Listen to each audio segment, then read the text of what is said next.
Hello, my name is Marcus. I'm the compiler of a collection of therapy quotes entitled Psychoanalytic Self-Awareness Quotes. This is TQ 237 to 241. Therapy quote number 237. To fall in love is a typical human experience. Our consciousness is flooded with fantasies of the beloved. We experience a release of profound emotions. Of course, it is entirely unique to us, but the language of love is astonishingly the same all over the world. Just think of any pop song or love song, or any song really. It's going to probably be about love, either transference love or the more healthy, mature love. I imagine if someone compiled their top 10, top 100 favorite songs, chances are it's going to be about falling in love or unrequited love or remembering one's love, And this is the same trend in any language. That's what's interesting, right? The language of love is the same all around the world. And so it may be, in part, some slight variation maybe if the person had an insecure attachment style. The love, there's more of a transference love, so the emotions might be even more about bliss and heaven and oneness, and because that's the stage of symbiosis. And then if the person acquired a secure attachment style, the psychological birth, the love songs may have a more songs about gratitude and thankfulness about the relationship and appreciation that someone could share the journey and learn, and the more romantic of the romantic songs, they're the ones, the forever I need you. So this, whatever the range is of the love songs, the more romantic of the romantic or the more sort of appreciative of the love song, that spectrum of love songs is the same spectrum exists everywhere around the world, which is interesting, right? So one more. So there's that attitude of Ubuntu. It's unique. Each person's love story is unique to them, and everyone has that. And that's what we have in common, that we all have that. That's called Ubuntu, right? We find our humanness in our humanity. We recognize ourselves in the commonality that we all share, right? I was thinking of playing a love song here, but I think there's some regulations about it. So just play your favorite song. Chances are it's a love song, right? TQ 238. Interpret patterns before specifics, anxieties before defenses, defenses before wishes, derivatives before deeper material, there before here, now before then, and how the client is interpreting each of the therapist's interpretations. So this, I think, was a therapist giving some reminders about giving interpretations to his students, his therapy students. So patterns before specifics. So the idea is you would notice a pattern, and then, for example, you would give a specific. So there's a tendency to do such and such, for example, specifically, and give the details about it, right? So patterns before specifics, anxieties before defenses. So you felt some anxiety about talking about such and such, and what you did to soothe yourself and take away the anxiety is to run to the fridge and eat a box of cookies. So the defense was the emotional eating, the overeating or eating, and but first there was the anxiety. So you notice that you feel anxious about such and such, and what you do in response to defend yourself against the anxiety, to soothe away the anxiety, is you turn on the TV or whatever it is, right? Defenses before wishes. So you did such and such a thing because you had a wish. Rather than saying you have this wish. See, the anxiety is because of the unmet wish, right? So here, this one is defenses before wishes. So you would say, you did such and such because there was this wish. Right? Derivatives before deeper material. I'm not fully sure about this. So this is like your wishes. You talk about you had these wishes. You would mention that before anything deeper than that. I'm not sure what's deeper than having an unmet need.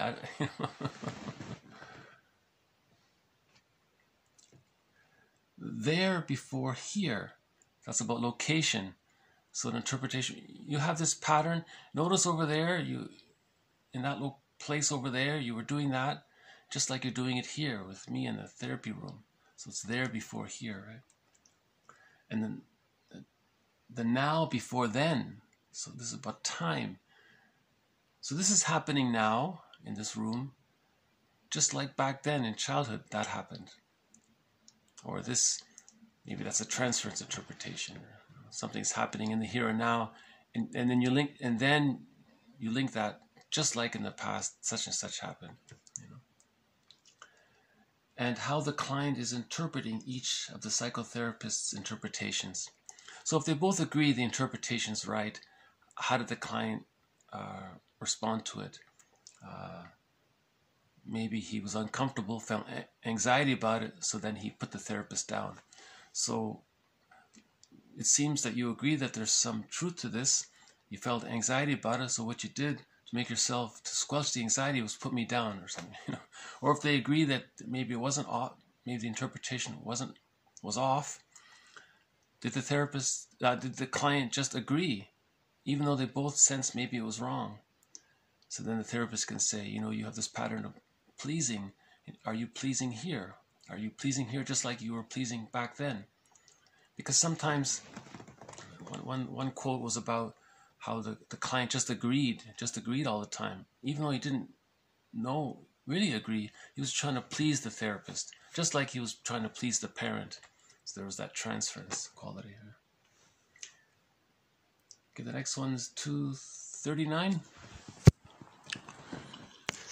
Blaming feels good because it puts you in the one-up position.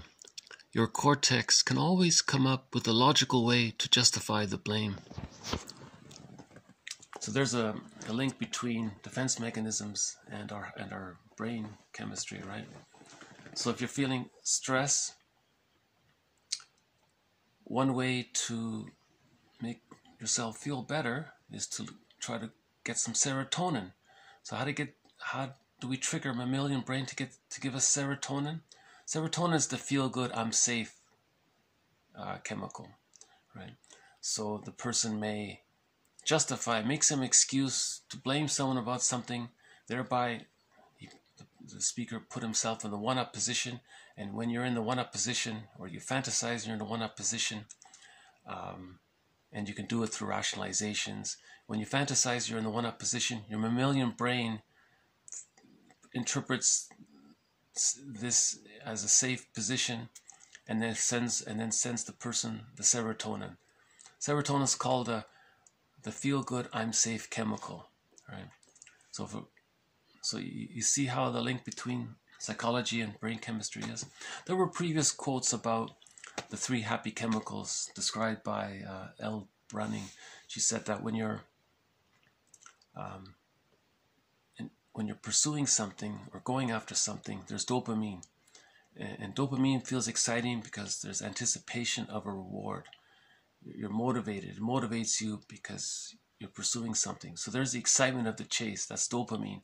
And when you get the thing, let's say you win the prize, your mammalian brain interprets that as being in a higher position or being in a safer position. Then you feel the serotonin. Right? So dopamine for the chase, serotonin from the catch. Dopamine is the exciting feel-good chemical, and the serotonin is the the soothing, I feel safe chemical, serotonin, right? And the third happy chemical was about, in the first quote here, about love. When you're in love, there's the oxytocin, right? TQ 240.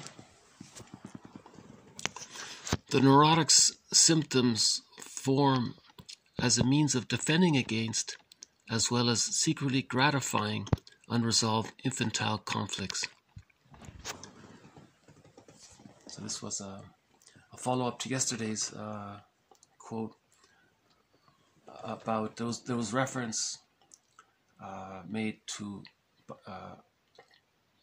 Marion Woodman when she talked about interpreting one of her client's symptoms. A man had a symptom, and she said that that symptom is because of anxiety, but it's related to an unresolved infantile conflict, specifically separation anxiety. The person felt separation anxiety because the person they loved was lost, and they didn't know how to deal with the anxiety. So the theory was the body created a symptom to take away the anxiety, but that symptom is connected to the unresolved conflict. Right? I think she said to the client, you're carrying your symptom. You have the symptom. It's related to you carrying the person around with you. So there's that idea of the transitional object or something. It's a theory, it's just a theory, something to think about.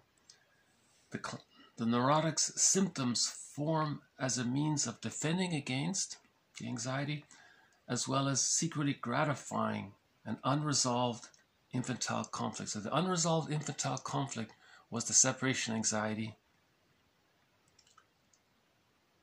So you gratify that by creating a transitional object, the symptom.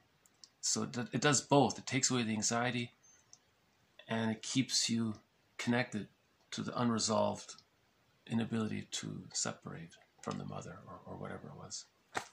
Okay, let's just do one more, 241. Until a person achieves adulthood and has had some experience with life itself, he may not be able to recognize and accept his parents as human beings. When he does, he grows because in that recognition, he fully assumes responsibility for himself, and he can undertake the job of being a better parent to himself than his parents were able to be.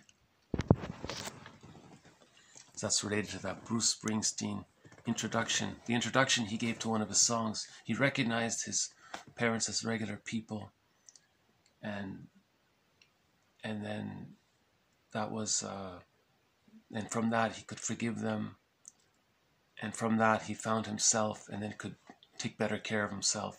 So he recognized his parents were caught in their existential dilemma. So the parent may have had prenatal trauma. So there was a quote before about the woman was pregnant, she went to a heavy metal concert, and the theory was that the baby was stressed by that. And there was even a survey about, taken at a zoo or something, some monkeys were exposed to loud music, pregnant monkeys were exposed to loud music, the other monkeys weren't. The babies that were exposed to loud music, when the babies came out, they were manic, they were chaotic, they couldn't calm down, they had difficulties in their relationships and so on. So there could be prenatal trauma, there could be birth trauma, a huge topic. A quote was given earlier about the inpatient doctor who said, "It's 5 o'clock, let's hurry things along." He induced the labor, used the forceps, the baby was separated, and there was a long and then he left, I think, and the baby wasn't returned to the mother after a long time. Meanwhile, the mother was frustrated. When the baby was returned to her, she unconsciously couldn't bond with him. She was hurt by it. The whole thing was hurtful to her as well. So that's a kind of birth trauma, I think. The idea is that ideally it's one swoop. The baby comes out in one motion. The baby's handed to the mother to preserve the bond. The cord and the placenta stay there. They're a part of the baby, right? The cord and the placenta. They can fall off on their own accord. can wait a day or two, to ease the transition. And the mother's hormones are there. She can bond with the baby. So there's no real trauma in that process. But these other things that happen sometimes could lead to what's called birth trauma. So there could be birth trauma. Otto Rank wrote a book about this. And there could be intergenerational trauma. Maybe the mother didn't have a secure attachment style herself when she was a child, and maybe her grandmother didn't have it as well. And then she herself doesn't know how to offer a secure attachment style to her child. So there's that intergenerational trauma. It passes down. And someone even said one aspect of intergenerational trauma is like family secrets that get encapsulated and they get passed down or something like that. But the main idea of intergenerational trauma is that there was an insecure attachment style that keeps getting repeated. Right? And that's a developmental trauma. The intergenerational trauma can lead to developmental trauma. And then there could be situational traumas. And there could be school shock. There could be shock with the dentist and while getting one's tonsils out. So the parents are caught in their existential dilemma. The parents are in their existential dilemma. So once we recognize our parents as people, as persons, caught in their existential dilemmas, they're humans, that can lead to forgiveness. That leads to whole object relations, psychological birth, and then we can take care of ourselves better than we were taken care of as children. That's the idea. Yeah. That came from a book called Inner Child of the Past from the 60s. It was a very popular book back then. So I'll just do a quick read through if that's all right. To fall in love is a typical human experience. Our consciousness is flooded with fantasies of the beloved. We experience a release of profound emotions. Of course, it is entirely unique to us, but the language of love is astonishingly the same all over the world. Interpret patterns before specifics, anxieties before defenses, defenses before wishes, unmet wishes or unmet needs before deeper material, there before here, now before then, and how the client is interpreting each of the psychotherapist's interpretations. Blaming feels good because it puts you in the one-up position. Your cortex can always come up with a logical way to justify the blame. So that's the defense mechanism of rationalization. The neurotic's symptoms form as a means of defending against, as well as secretly gratifying, unresolved infantile conflicts. Until a person achieves adulthood and has had some experience with life itself, he may not be able to recognize and accept his parents as human beings. When he does, he grows, because in that recognition, he fully assumes responsibility for himself and can undertake the job of being a better parent to himself than his parents were able to be.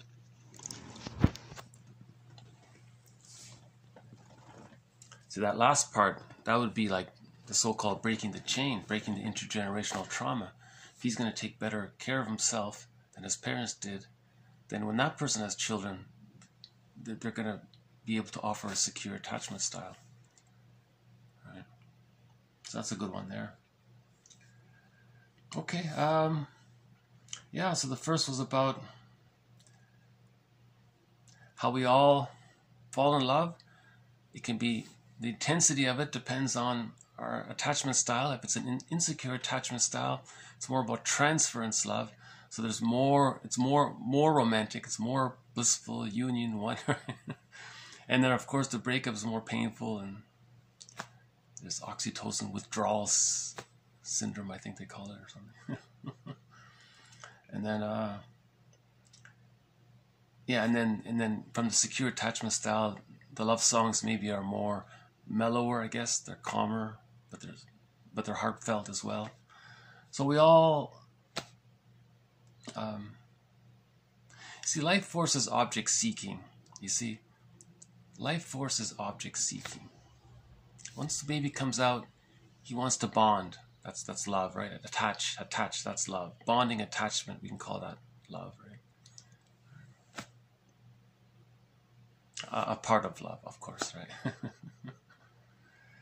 And then in interpretations, yeah, some tips about that. That's a good one. That's a great quote, that one there. It makes you think about, makes me think about the respectful way to acknowledge the links that take place. So it's safer to recognize a pattern because it's more intellectual. Okay, you consider that, and then you get into a specific. Okay, then it's more accepting. You're easing into the linking. The anxiety before the defense. It's so painful for you to talk about what's troubling you. So there's the anxiety. So what you do is ask me all these questions about me or something. That's the defense. And so on, right? Yeah, the happy chemicals. Breuning wrote this book about the 3 main happy chemicals. Dopamine for the chase, serotonin from the catch, and then the oxytocin is the bonding. That's the love chemical. Yeah, and the theory about symptoms being able to both deal with the anxiety and secretly gratify the anxiety of why the anxiety is there. So you're placating the anxiety, but you're taking away the anxiety. So there's that unique sort of, quote, compromise formation, I think they call it. Woodman gave the example of the fellow who was bonded to his mother too much. She writes about the mother complex, right? So she was talking about this guy who was a typical mama's boy, and when he lost when his mother passed on, and he couldn't let go. So apparently he gained a lot of pounds, and it was quite a lot.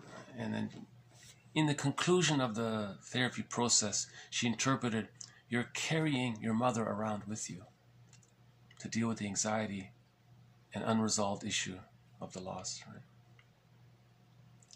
And the last one is forgiving our parents. Just forgive them. Just forgive them. Well, to forgive them, you recognize both sides of it. Like Springsteen says in his song, there were blessings from what the parent offered, and there were limitations, and there are feelings around the limitations. So try to integrate the two and reach whole object relations, which leads to the psychological birth. And from that, you're going to self-activate and take care of yourself, because you're no longer trapped in this repetition compulsion of mastering the past trauma, right? Okay, so I'll just leave it here. So thank you very much. This has been TQ 237 to TQ 41. More to follow. Thank you again. Bye for now.